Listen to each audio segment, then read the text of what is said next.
Cincinnati went to the Meadowlands, beat the Jets 27-12. I like the Bengals yesterday. I made them my suicide pick. Ravens over the Patriots. Ravens 37-26. Lamar Jackson 5 touchdowns. He sucks. He's not good. He's not good. And Mac Jones looks like he's going to be out not for a QB number one. Quite a while. He's got a high ankle sprain with some tendon damage. Never win. I've said enough about Lamar Jackson. I just don't understand what the Baltimore Ravens were thinking. Yesterday's price is not going to be today's price. He's accounted for 87% of the best offense in the NFL. He has 12 touchdowns that he himself has accounted for. Either he's rushed or thrown for him. I mean, you're talking about somebody betting on himself, getting bigger in the offseason so he can take on the blunt. I've never seen an individual do every exact thing right and be punished by the team that the only team that wanted to take a chance on him, but now they're like stubbing their toe and they're dragging their feet. I tell you what, Baltimore, when he's wearing those Tampa Bay Buccaneers colors or those Detroit Lions colors, you're gonna realize you messed up. Hell yeah! How about that? Ravens are looking good, and they'll continue. Carolina has no offense, but they beat the Saints 22-14. Your man Jameis, man. He's got something going on with his back, but I just don't think he has it right. No, he doesn't have it. And to me, the New Orleans Saints are one of the most disappointing teams this season out of the gate. One of the most disappointing. Oh, yeah, I know, because I have their defense in fantasy. Shocking. Hey, Bears got a late field goal thanks to Davis Mills throwing the ball away at the end of that game. They beat the Texans at Soldier Field 23-20. I was in Chicago yesterday. Come on, Lovey. I was staying at one of the hotels downtown, and it was filled with Bear fans, and they were excited, and they make the long walk on over to Soldier Field and the spaceship that lands there, and I kept telling I wanted to go to that game, but Upper Deck was like $200 Get out of here. to go to that game, and they're going to be moving out of that place soon anyway. Colts, as I predicted, beat Kansas City 20-17, the sucker game of the week. Kansas City only favored by 5.5 in that game. What did I tell you? Yeah. As a general rule of thumb, and I didn't believe you, I'm not going to lie to you. As a general rule of thumb, if you are getting 5.5 points, you take the 5.5 points. There were 2 5.5 point spreads this week. The Colts were getting 5.5, and the Lions were getting 5.5. Both teams covered. Wow, one of the teams I didn't realize won that. outright. Yeah. 5.5 is a magic number in gambling. To take. If you see 5.5, you take that. All right, I'll just remember wait that. to see 5.5 to make a bet. Exactly. That's exactly right. I'm telling you from experience. Eagles beat Washington 24-8. Phillies 3-0. Dolphins are 3-0.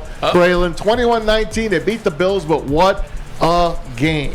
Everybody told me before the season, everybody bought into the fact, Tua can't get the ball down the field. They purposely put out that video of Tua underthrowing Tyreek Hill in routes on air. Routes on air is not anything serious, not really trying to get the ball out there. It's just getting the wide receiver and the quarterback's arms and legs loosened up. Everybody fell victim to a kiss. Prelude to a kiss. He doesn't have the arm. He can't get the ball down the field. How's he even going to get the ball to the cheetah?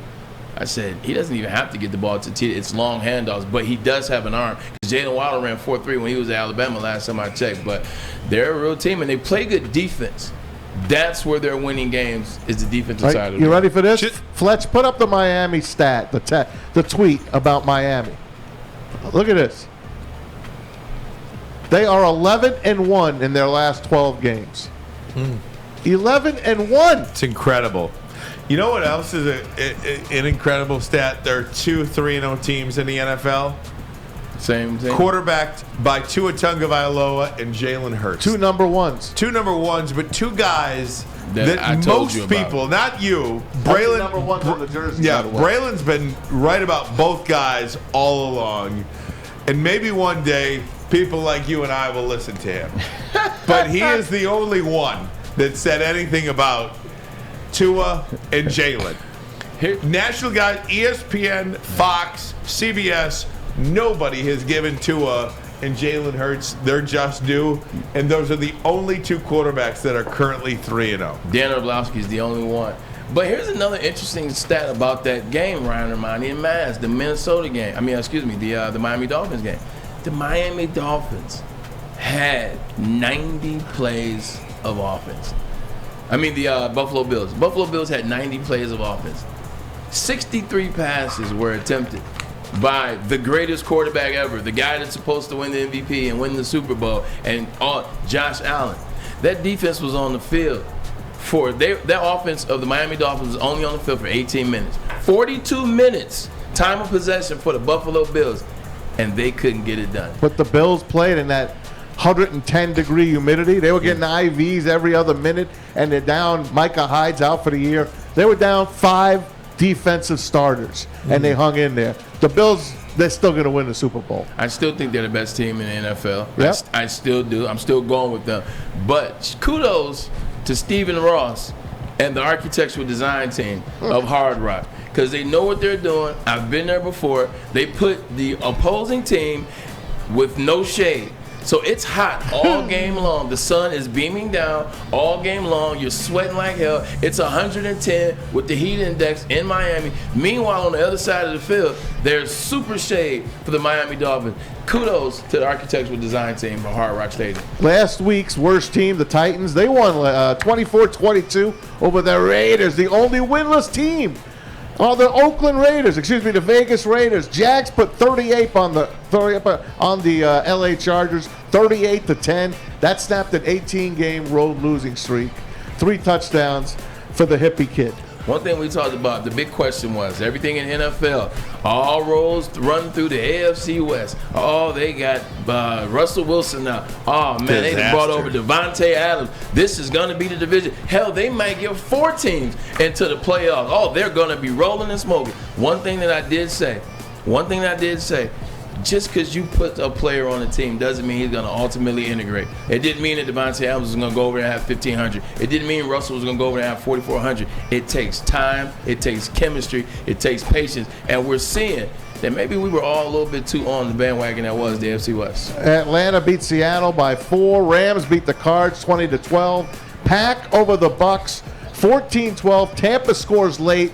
They go for 2 to tie it. And guess what? They get a delay of game penalty.